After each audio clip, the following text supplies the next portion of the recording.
in early 2020 that virtually nobody that came via this route was being deported. They would have been, even in Tony Blair's government time. If you'd done that, you would have been deported, no question about it.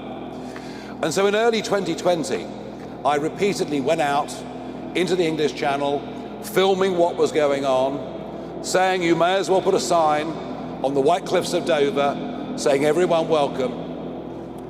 And unless we start deporting people, I predicted this would turn into, and yes, I use the word, invasion.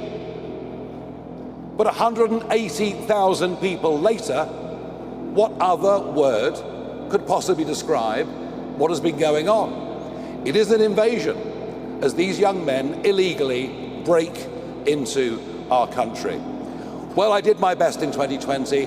I warned everybody. I said, unless we deport, the crisis will worsen considerably. But I'm afraid that the Conservative government, for the first few years, did literally nothing. Literally nothing. And then belatedly, they put in place a Rwanda plan, they put in place legislation, but none of it could work because they hadn't got the courage to face up to the legal obstacles that made sure, despite spending huge amounts of money on these plans, that nothing was actually going to happen.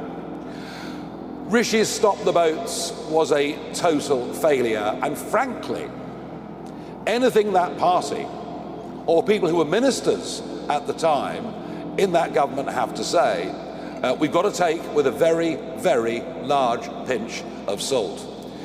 And then, of course, we had Keir Starmer, the lawyer, the man whose second speech as Prime Minister in the House of Commons was where he outlined his love for the European Court of Human Rights, a party, many of whom have done very well out of the human rights industry. Smash the gangs was never, ever going to work. And even as we speak, despite the £800 million we've given the French, even as we speak, there are French naval vessels escorting these boats across to a 12-mile line where they'll be picked up by Border Force or our volunteers for the RNLI if it's a busy day and Border Force simply can't cope. And now what happens is the French give them all life jackets. And when they're picked up by Border Force give the life jackets back to the French so they can reuse them on the next journey. I mean, we're literally witnessing two governments colluding in their support of criminal activity.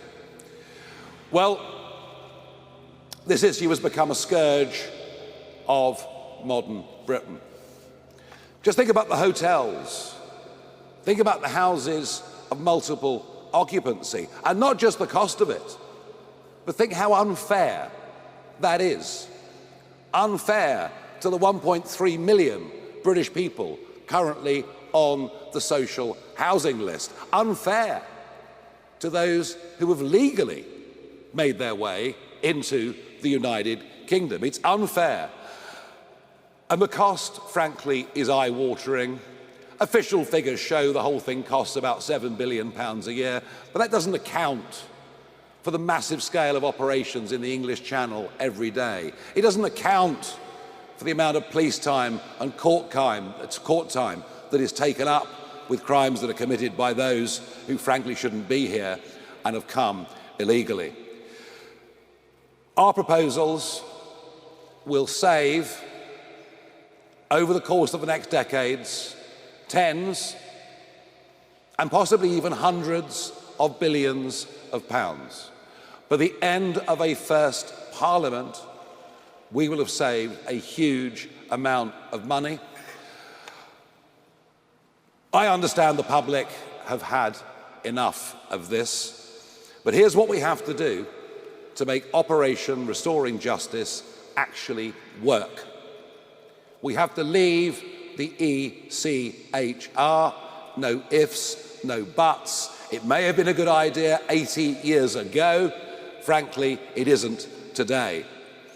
We have to repeal the Human Rights Act of 1998, brought in by a Blair government, many of whose families seem to do rather well off the back of it.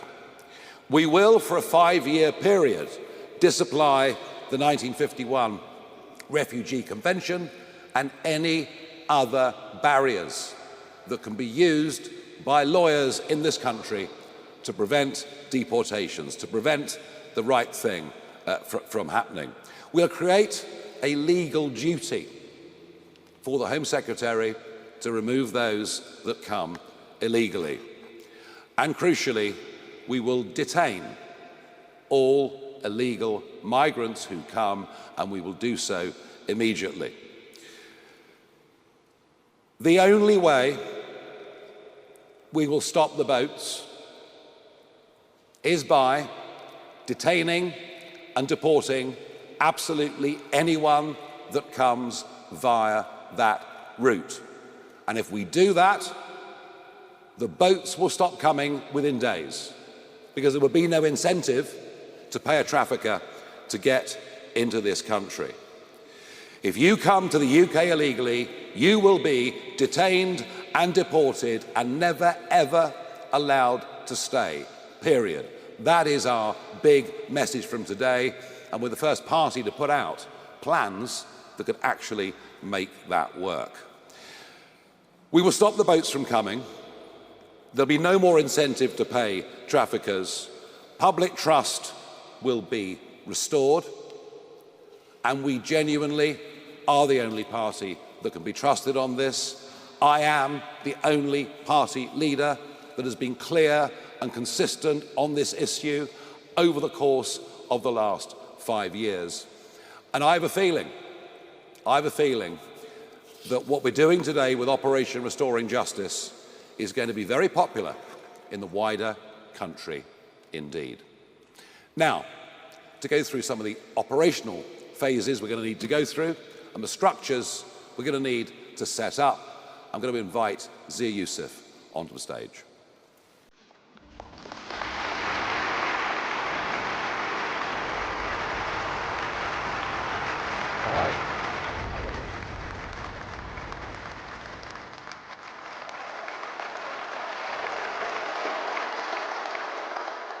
Thank you, Nigel, and thank you all for coming. Look, for decades now, successive Tory and Labour governments promised to get tough on illegal immigration.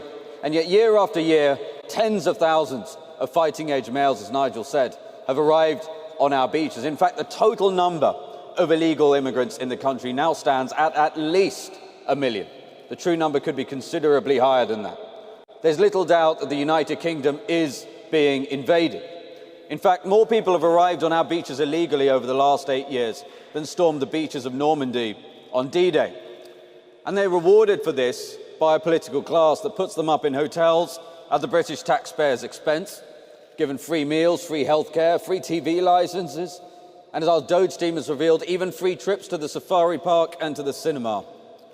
Even those that commit heinous crimes are routinely defended by so-called human rights lawyers who succeed in preventing even convicted rapist illegal migrants from being deported. All thanks to a legal system that prioritizes the rights of foreign citizens over our own. Well, the patience of the British people is now exhausted. We're unwilling to accept that Britain's border should be open and undefended, unwilling to accept that Britain must cede its sovereignty to foreign courts, and unwilling to accept that our own veterans who served our nation with valor and distinction be evicted from their homes to house fighting-age males from Iraq and Afghanistan who turned up on our beaches uninvited. This is a national emergency. It's a national security emergency, and it's time to put British people first. So, upon winning the next election, a reformed government will launch Operation Restoring Justice, a 5-year emergency programme to track down, detain and deport all illegal immigrants in the United Kingdom.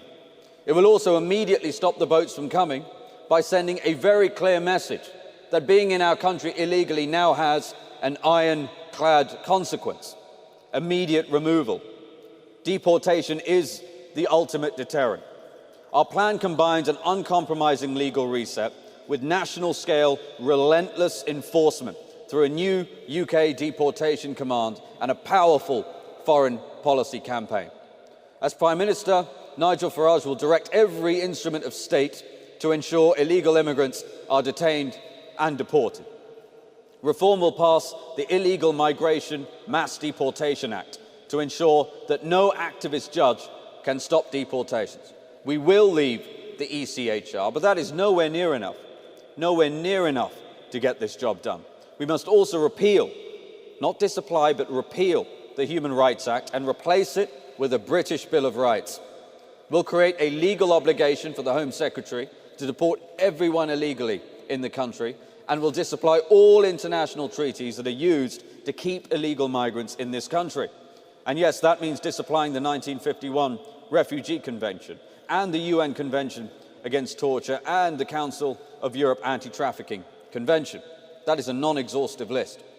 These treaties will otherwise be used by activist judges to frustrate deportations, even after the repeals of the Human Rights Act and even after the UK leaving the ECHR. We will create sweeping new detention powers for the Home Secretary without Hardy Singh constraints. That means illegal migrants can be detained until they are deported. This is essential because activist lawyers routinely use Hardy Singh to secure their client's bail, after which the client disappears. And we'll pass a law that makes clear that if you came to this country illegally, you will never be granted asylum. End of story. This will mean all asylum claims will become inadmissible if made by a person within this Act's scope. So if you came to the country illegally, you'll never be allowed to stay. It strips the Home Office, the immigration tribunals and the higher courts of jurisdiction to even consider asylum claims, because a claim that cannot be considered cannot suspend removal and therefore cannot delay a flight. Nothing less than what we've just described will do. And when Nigel's Prime Minister, there will not be a lawyer nor a judge in the country that will be able to prevent a deportation flight from leaving. If you come to the UK illegally, you will receive a lifetime ban from ever coming back to our country. Re-entering after deportation will become a criminal offence, punishable by up to 5 years in prison. Deliberately destroying your identity documents, having come here illegally, will also become a criminal offence, punishable by up to 5 years in prison. We will pair this legislative reset with a UK deportation command. That is a dedicated force to identifying, detaining and deporting illegal migrants at scale. We'll create a cutting-edge data fusion centre that will automatically share data between the police, the Home Office, the NHS, the DVLA, HMRC and banks. This will allow Deportation Command to relentlessly track down and detain all those who entered our country illegally. We'll build capacity to detain up to 24,000 illegal migrants at a time. That enables us to deport up to 288,000 illegal migrants a year. Detention will mean deportation. No chance of bail, no chance of absconding. We will expand charter flights to 5 departures every day, and to guarantee success, His Majesty's Royal Air Force will keep a Voyager aircraft on standby as a hot spare. So even if a plane has mechanical issues, flights will not be stopped, deportations will not be delayed. And beyond our shores, our Foreign Office will act with the urgency of a nation that is determined. Return agreements will be secured. Countries of origin will take back their illegals. Where persuasion and financial incentives fail, we will use leverage. If a country refuses to take back their illegal migrants, we will stop issuing visas to people from that country, and if necessary, we will sanction them. Let there be no doubt, those who arrive illegally will be detained, deported, and banned for life from re-entering the United Kingdom. And this is not just a national security emergency, it's a fiscal emergency too. Right now, Britain is spending more than £7 billion every year on the costs of illegal immigration, and that excludes the huge cost items like the burden on the NHS. Billions are spent on hotels, community housing, and welfare for those who have no respect for our laws. Those who obey the rules are forced to pay for those who break them. The cost of deporting those who are illegally will be £10 billion over 5 years, but in that same period, our plan will save the taxpayer over £17 billion. So the net saving to the British taxpayer will be very, very significant over 5 years. And over a decade, the savings will exceed £42 billion. That is money that is returned to hard-working families, to our schools, to our NHS, and to rebuilding Britain's prosperity. This is a transformative plan that will mean those who are here illegally will be deported at unprecedented speed and scale. And I want to be clear that with Nigel as Prime Minister, a reformed government will show unflinching resolve to ensure that Britain regains control of its borders. The hopes and the dreams of British people and their children rests on their government's willingness to do what it takes to defend and secure our country's borders and keep them safe. A reformed government will ensure that the United Kingdom will once again be a proud sovereign nation with full control of its borders. And it is in that sovereignty that lies the foundation of our country's next chapter. One in which our country is secure, one in which our people are prosperous, and one in which Britain is powerful again. Thank you very much, and we're going to move to questions.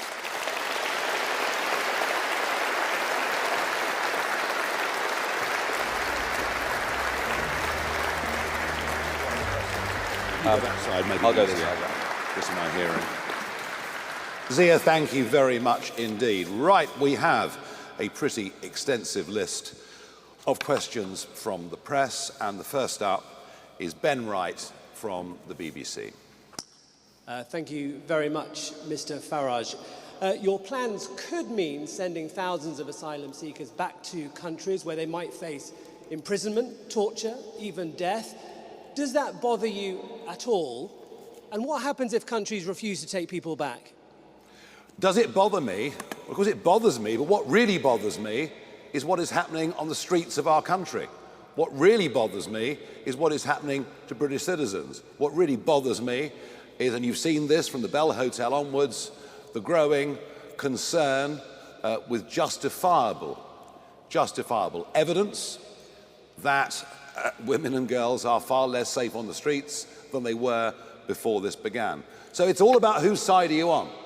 Whose side are you on? Are you on the side of the British people or international treaties? Now, where countries, and I think Zia laid that out, that it's going to be a carrot and stick approach to it, but if we can't get deals with certain countries, then we think this country has considerably more muscle, diplomatic muscle, than perhaps those in Westminster currently recognise, then we will have to find other locations. And, you know, we're going to be talking to Albania, we'll talk to Rwanda, we will find solutions. Catherine Foster from GB News. Thank you, Catherine Foster, GB News. Nigel Farage, last September you told GB News that it was a political impossibility to deport hundreds of thousands of people and that you simply couldn't do it. What has changed your mind that you now believe that you can? The political impossibility was deporting millions and millions of people, and that's where the argument had gone. We had a situation, a political difficulty within Reform UK. This does happen to parties. They do have difficulties and problems. We had a problem that one of our MPs, who's no longer an MP, was talking about deporting entire communities, including people who've been born here. And frankly, we found that unacceptable. And so I just did not want, I think you can quote me for another interview, to get dragged down the route of mass deportations at that stage. We have sorted out that political internal difficulty that we had, and since that time, the work has been done on a credible plan so that we can deport hundreds of thousands of people over the 5 years of a reform government. Thank you. Harry Horton, ITV.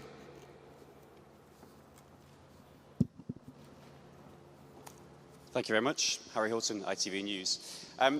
Nigel Farage, you've said that you can't be held responsible for everything that happens in the world. But if someone says that if you deport me, I'll be tortured, I'll face abuse, surely there is some responsibility on you to stop that from happening.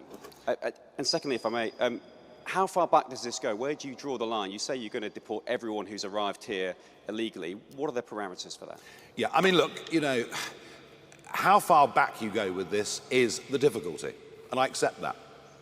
And the next question that Zia and I will get asked is, what about those that are here illegally and have got children? So, I'm not standing here telling you all of this is easy, all of this is straightforward.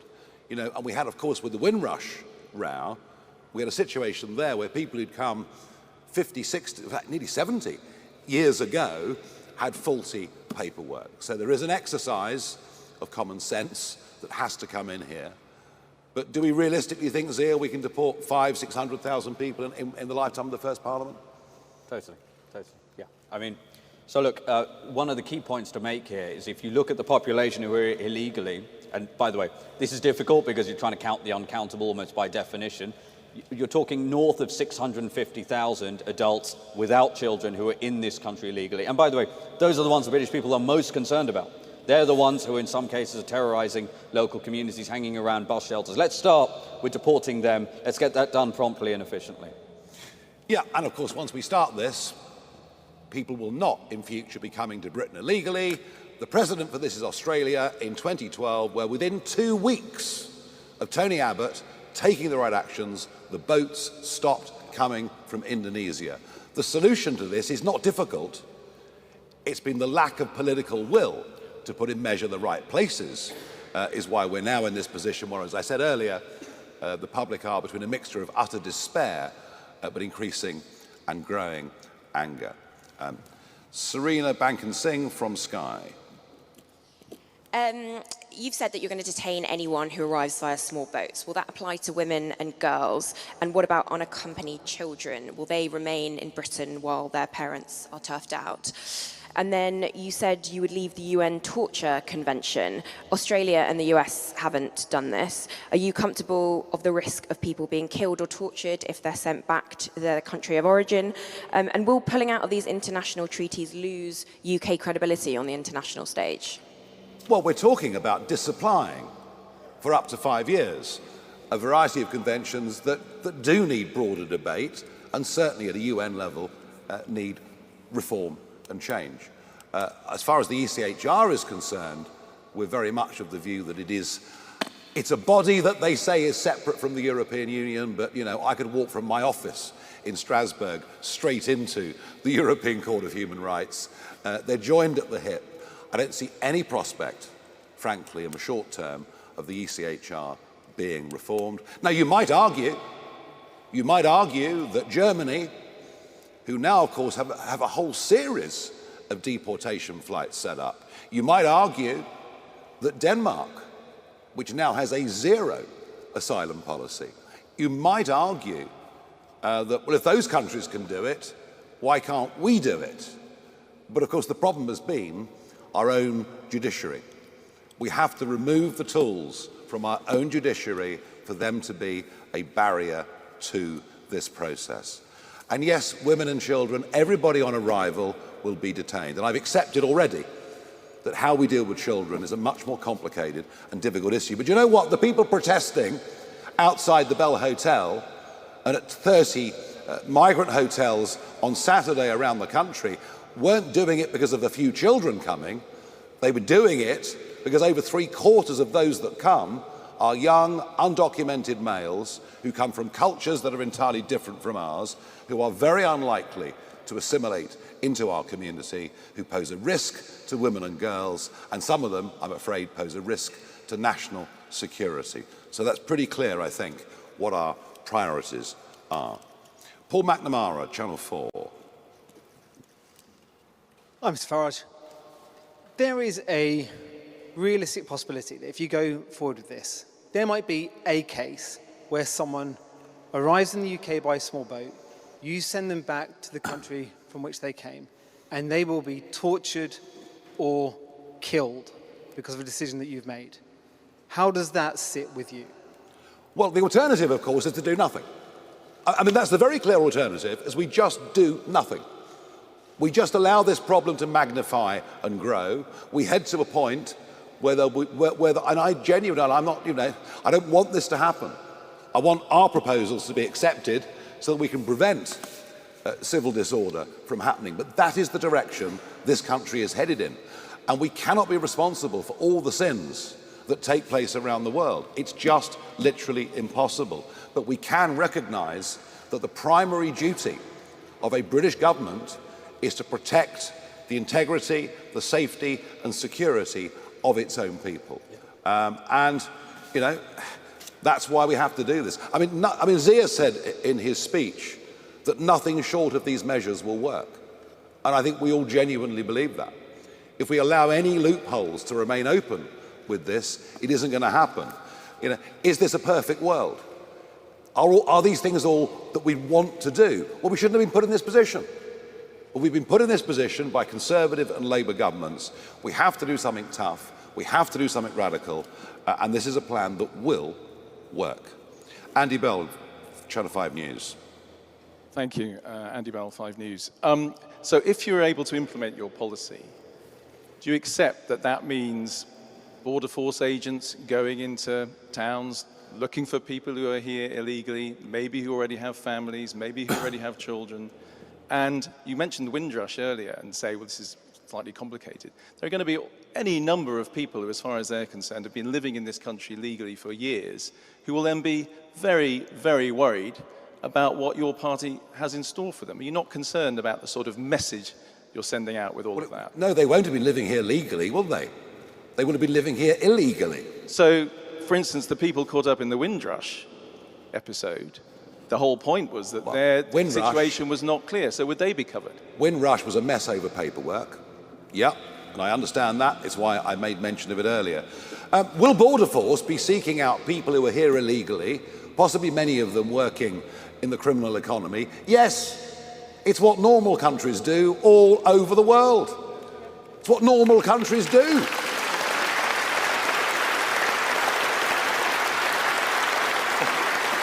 I mean, what sane country? What sane country would allow undocumented young males to break into its country, to put them up in hotels? They even get dental care. How about that? Most people can't get an NHS dentist. This is not what normal countries do. We are talking about normality. And actually, the funny thing is, I'll say it once again, in the first Blair government, if you came here illegally, your feet didn't touch the sides. But it is this gradual drift.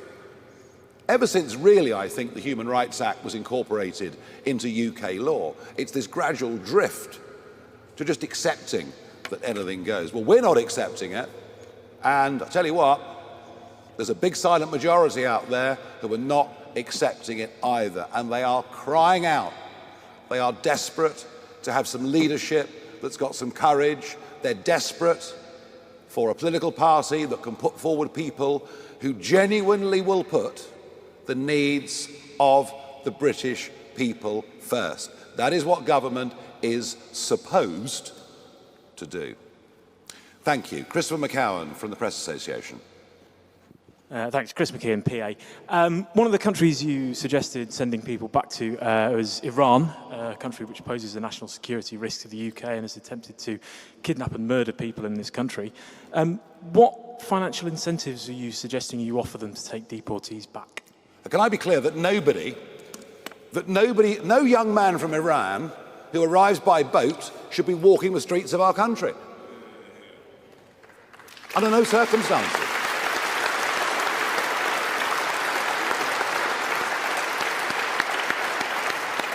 Absolutely no way, never. That shouldn't be done. But actually, it's quite interesting that Germany now has this massive deportation flights going, including Iran, I think. Well, what we're seeing, one thing I'll comment I just want to very quickly make about when we're talking about returning people to Afghanistan or returning people potentially to Iran, or I was asked earlier today, would you send young women, would you send women back to Afghanistan? Well, what about the fact that men from Afghanistan, because it's predominantly men from Afghanistan and Iran are streaming across the Channel illegally on almost a daily basis. In fact, sometimes they say, would you send them back to, quote, woman-hating Afghanistan? Well, why are British women being subjected? Because it's not the women who are coming. In fact, most estimates put the total population of women and young girls from Afghanistan in this country legally at less than 2,000. Less than 0.2% of the total illegal migration population. So these are totally bogus questions, frankly, and we should be talking about the much bigger issue about the safety of British women and girls. Yep. Okay.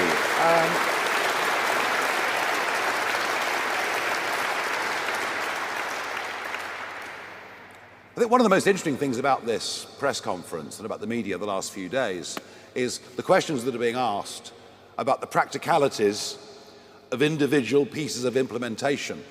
What I notice, there's very little pushback from the media against the idea that we really are in very, very big trouble in this country. And I think every one of you know, it was interesting, I thought Andrew Neil's piece in the Mail on Saturday was very reflective. I think everyone understands we have a massive problem here. We are not very far away from major civil disorder.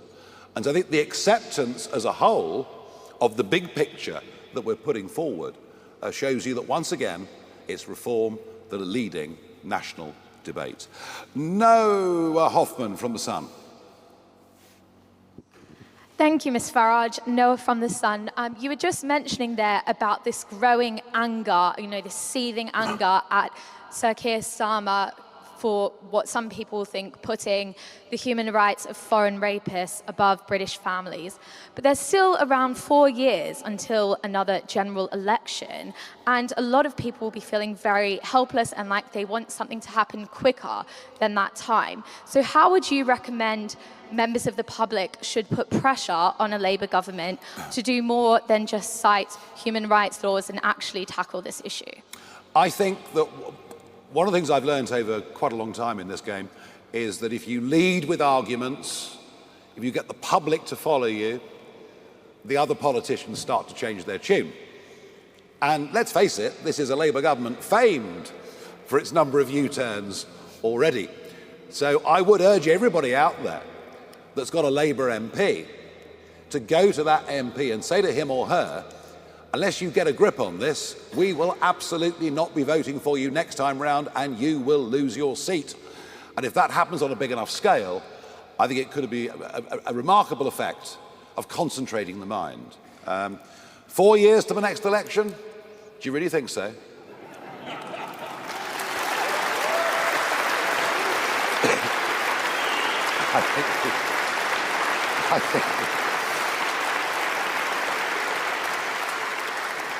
I think the 30-year bond market is giving us a somewhat different indication, particularly as we have a Chancellor of the Exchequer dubbed famously by my colleague Lee Anderson as Rachel from accounts, who is clearly desperately out of her depth. And actually, I'm not sure there's anybody in the cabinet that really has a clue how to turn around the economic downward spiral and possibly even fiscal doom loop that we're beginning to enter into. So they may not last quite as long as you think. Martin Beckford from the Mail.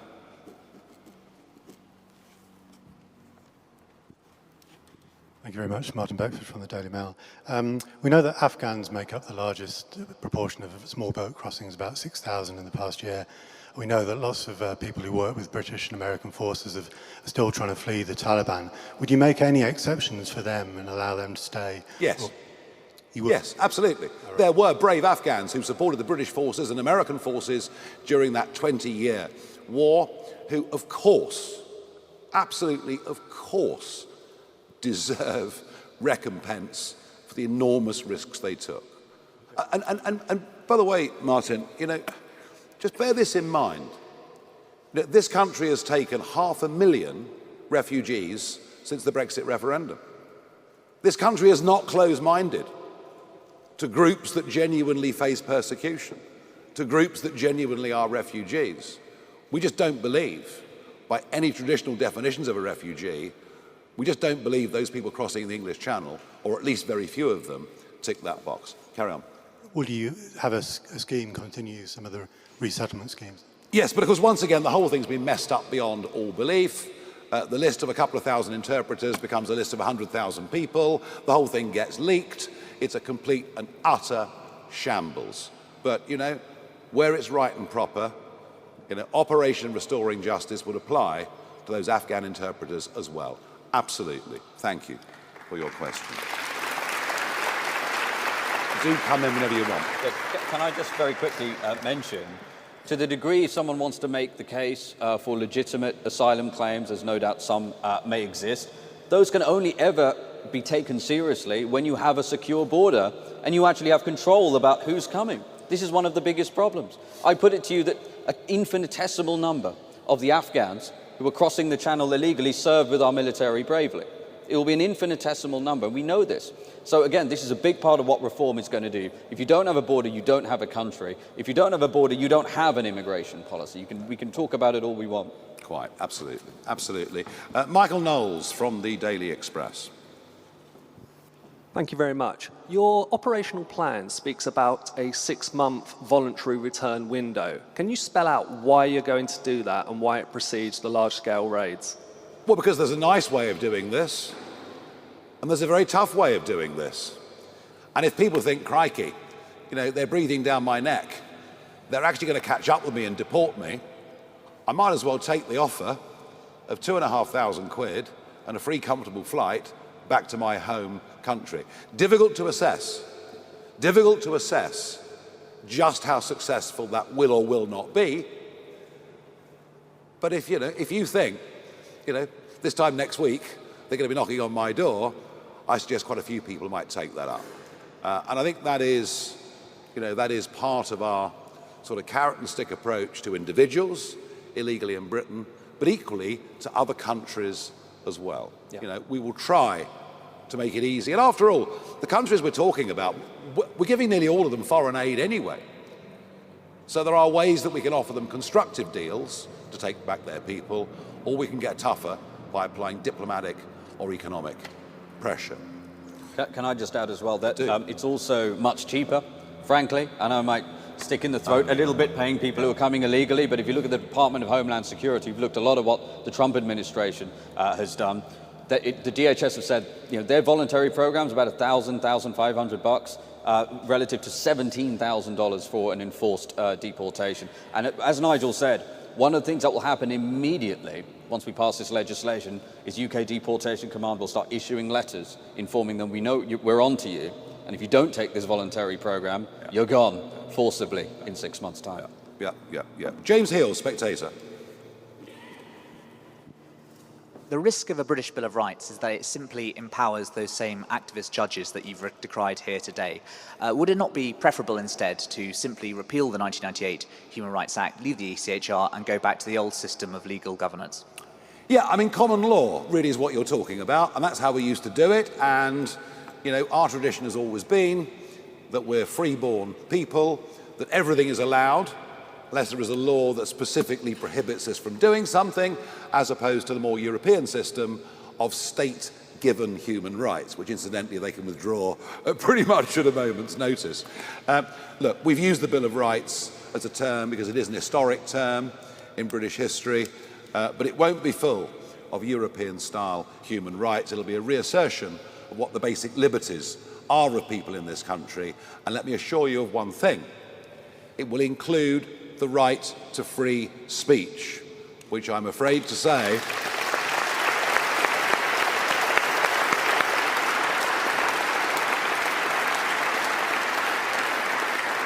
and yes, we all want to protect children, but I'm afraid to say that the recent legislation, the Online Safety Act that has come in, is already genuinely curtailing free speech in this country in a way that I think is deeply, deeply alarming. Aubrey Allegretti from The Times. Hello, Mr. Farage. Aubrey Allegretti from The Times. There are a very few number of disused or surplus RAF bases. So to prove that this plan is viable, can you name any that you would use either to hold migrants or to operate deportation flights from? And would they, for example, include RAF Scampton? And if I may, why do you want these powers to sunset after 5 years? Is it because you're concerned they could be used by a future government in a way you don't foresee? No, because look, you know, we do think there is hope that the 1951 Refugee Convention at the UN can be revisited and redefined for the modern world. So we've done it for a period of 5 years, and we'll see where we go after that. Can I just make one thing very, very clear? That the last government and this one have been housing people in military bases.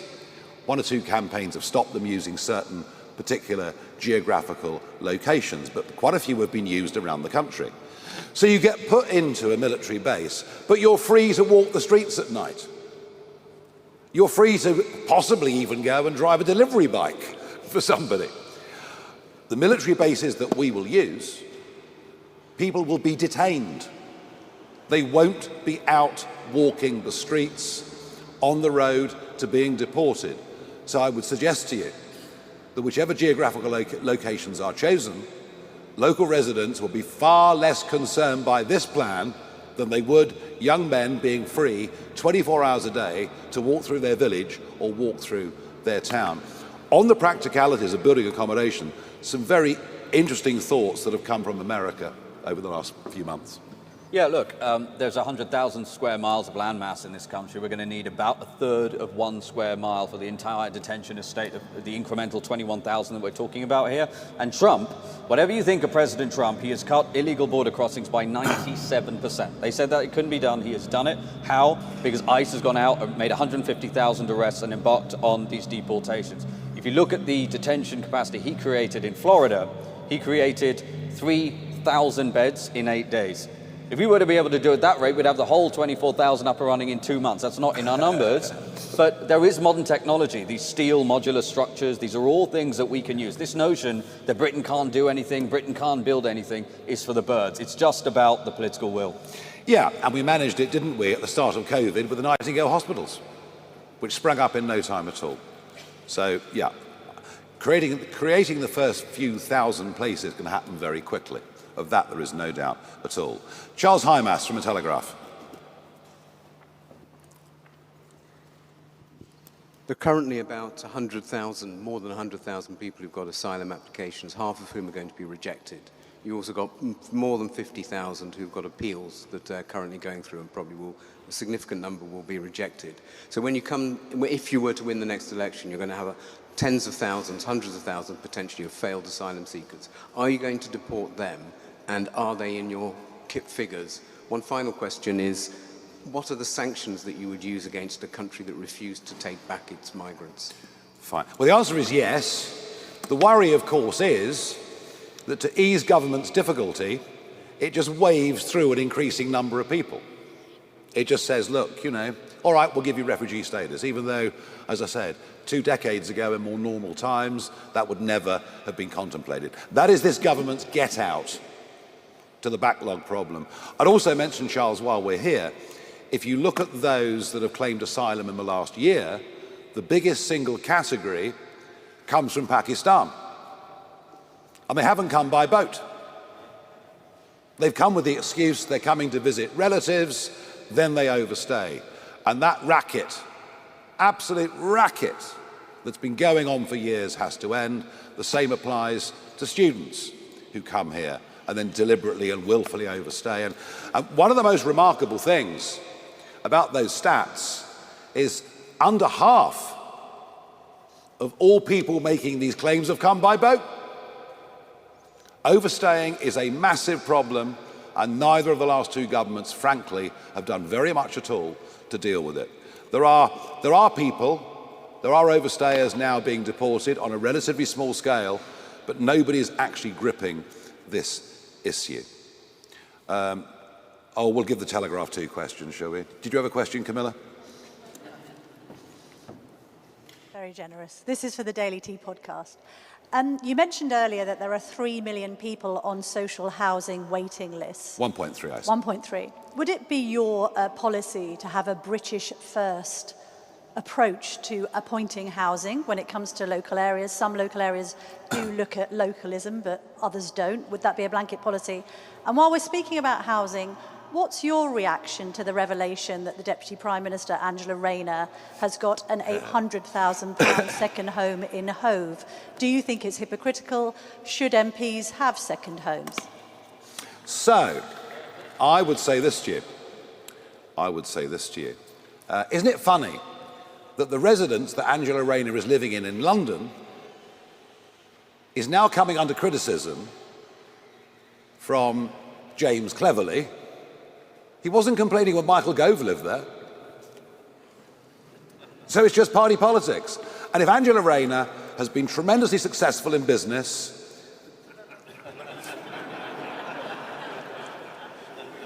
and managed to acquire a property portfolio and done it properly, well, jolly good luck to her. And this whole sort of hair shirt approach.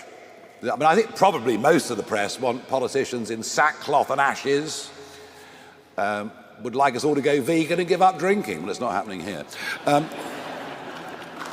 I can assure you. Do you want to answer the other bit or not? That was the other bit. We are opposed to two-tier justice within our country. We are opposed to two-tier policing within our country. We are opposed to two-tier sentencing. We've just seen Lucy Connolly coming out of prison as Ricky Jones walks free. And yes, I know the circumstances were different. But we are pro a two-tier approach from government when it's deciding who are the priorities for housing, for benefits, for any of these things. Is it British-born people, or is it people swanning in from all over the world? And we are pro British in this country having more rights than those that have recently come. Yes, yes, yes. And in time, you know,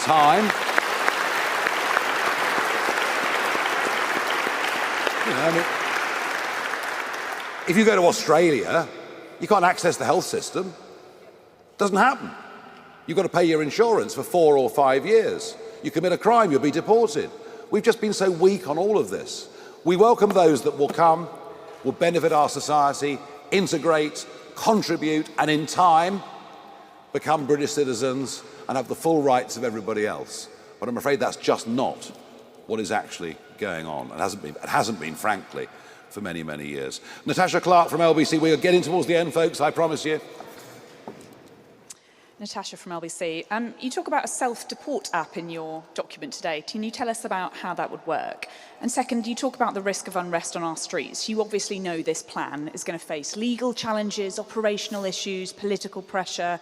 Your opponents are going to absolutely throw the book at you to try and stop this. What is your message, firstly to them, and secondly to voters whose trust is absolutely on the floor over this issue? Prime Ministers have repeatedly failed to do enough about this and fix this very tricky problem. We've got years of promises. Why should the public trust you? Well, you're right. I mean, you know, every Prime Minister since David Cameron has said clearly, if you come to Britain illegally, you will be removed. And they all do it. And none deliver. Although I think they say it because they think the public wants to hear it, rather than they actually mean it. The fundamental point of your question is correct. That the social contract that exists in this country between those that work and pay their taxes and those that govern them is at a very, very fragile moment. That trust in politics and trust in politicians, frankly, it's certainly never been lower in my lifetime, and I think you might have to go back a long way in history to find a parallel period. So the restoring of that trust is absolutely vital. A lot of people around the country who say they're going to vote reform believe that we're pretty much the last shot. Pretty much the last shot. That if we don't win that election and start putting in place some of the very necessary changes that are needed, then goodness only knows what this country will look like in 10 years' time. Goodness only knows how many more talented people will have left. Not just the ultra-rich, but the young, ambitious, hard-working. So it is vital that we do this. All I can say to you is there's nobody on these issues of sovereignty, on these issues of national self-interest, on these issues of predicting what would happen in the future and it coming true. There is nobody more determined to do this than me.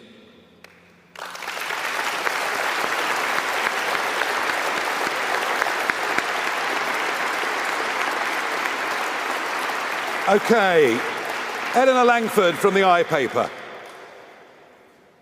Hello, Mr. Farage.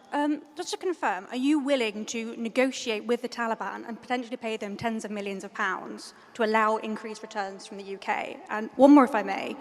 Are you concerned that leaving the ECHR could jeopardise the Good Friday Agreement? Could jeopardise? The Good Friday Agreement. Yeah, I mean, look, Blair, of course, wrote the ECHR into everything. He wrote it into everything to try and embed it deeply in British law. Can we renegotiate the Good Friday Agreement to get the ECHR out of it? Yes. Is that something that can happen very, very quickly? No, it'll take longer.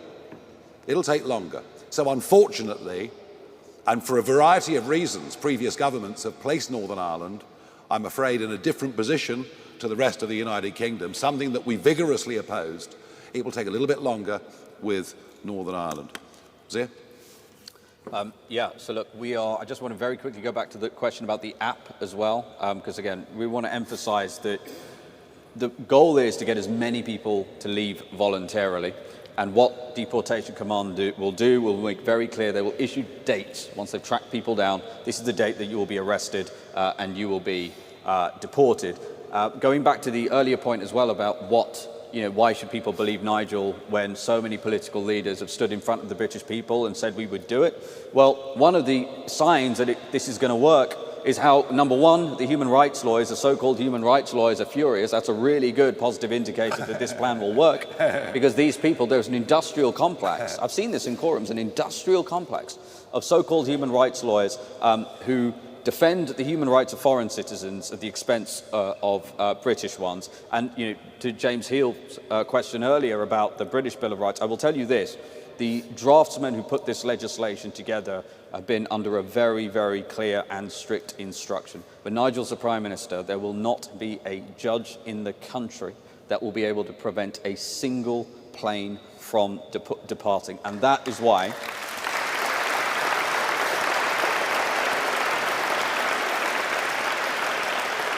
that is why we are clearing the decks from a legislative standpoint. Yeah. Anna Gross, Financial Times.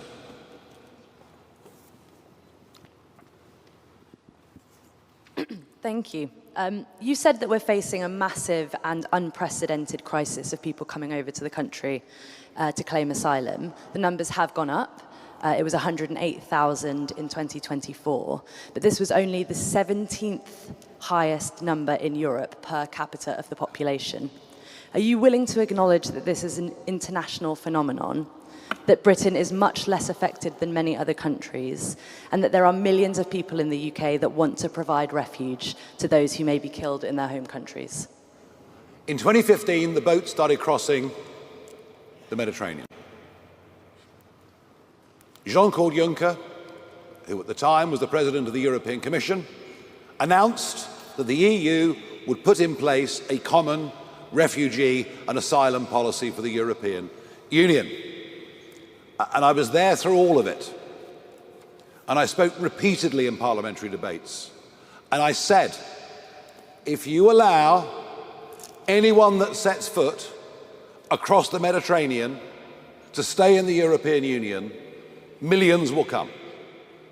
Do not make this fundamental mistake. Of course, they did. And one of the reasons for voting Brexit was to prevent that catastrophic mistake that was made by the European Union, compounded by Angela Merkel in the most astonishing and stupid way. One of the reasons for Brexit was to get ourselves away from that necessary obligation, in that a few years in a European country, they become European citizens, they could come to Britain. So I've been right about this from the very start, singularly, alone, right about this from the very start. If you make it easy for people to come, they will come. It's just as simple as that. And it is, you know, to the deep regret of everybody, especially 17.4 million Brexit voters and many, many more, that despite the fact we've got back control of our lives, we've actually not bothered to use it properly. We should not be paying for the mistakes of the European Union.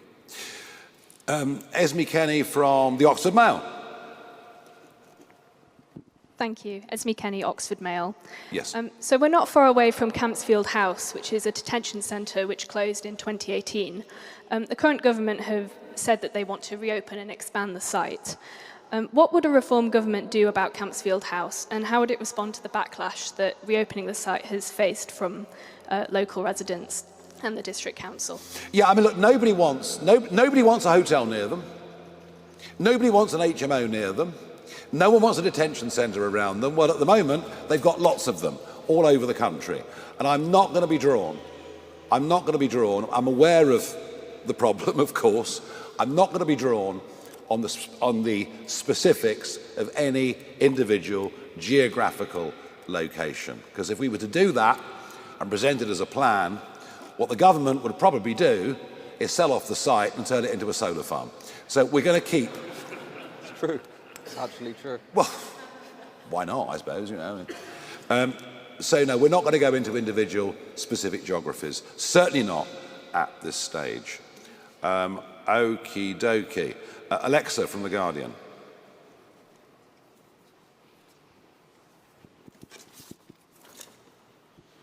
Thank you. Elita Addy from The Guardian. Misspelled, sorry. Yeah. Sorry. Your plan promises mass deportations at a cost of £10 billion over 5 years, yet the Centre for Migration Control, which is led by your former colleague Rupert Lowe, proposed a near identical plan at a cost of around £47.5 billion. So why do you believe you can deliver the same scale of deportations for less than a fifth of that price? Because Zia's really good at maths. Okay, right, now, the last question of this conference goes to David Burke of the Daily Mirror. This is the last one. David, where are you? Thank you very much, Mr. Farage. Last year you said that Judeo-Christian values were at the root of everything in this country. You've previously called for a muscular defence of Christianity. We saw under the Tories, the Church of England bishops were probably among the most vocal critics of the Rwanda plan when it came to the Lords. It seems, frankly, ludicrous that they'd fall behind sending people to the Taliban, to Eritrea, to Iran and so forth. If you found yourself in a position where senior Christian leaders opposed the plans on moral grounds, are you prepared to say, I don't care, and do it anyway? And if so, isn't there a hypocrisy built into that? Well, look, I mean, you know, whoever the Christian leaders are at any given point in time, I think over the last decades, quite a few of them have been rather out of touch, perhaps with their own flock. Given the types of people appointed to be the Archbishop of Canterbury, that's probably the biggest understatement of the day. We believe that what we're offering is right and proper. And we believe for a political party that was founded around the slogan of family, community, country, that we are doing right by all of those things with these plans we put forward today. Somebody else asked me a moment ago about the pressures from the establishment that we'll face. Yes, of course there'll be pressures from the establishment. Of course there'll be condemnation from all sorts of parts of society. But no big, fundamental change that advances people's lives ever comes without a battle against the establishment, a battle against the existing interests, as Zia mentioned a moment ago, the human rights industry, etc. Some of this will be hard, but that's why we have to get a proper mandate for it at an election, and it's why I believe that as a result of what we're doing today, the general centre of gravity of this debate will move considerably between now and the next general election. And I think a lot of people who maybe now are criticised, I've noticed actually one or two commentators you know, who would have been, even a handful of years ago, would have said really quite vicious things in their commentaries about these proposals, are now saying, well, you know what, actually, you know, I can't walk down the King's Road and wear jewellery anymore. You know, something fundamentally is going wrong. This feeling that we're living in broken Britain. And this is, of course, but one part of broken Britain, but it's the most visible part, and it's the part that is leading to the greatest anger in the country. Right, can I say thank you very much indeed, everybody? Well done.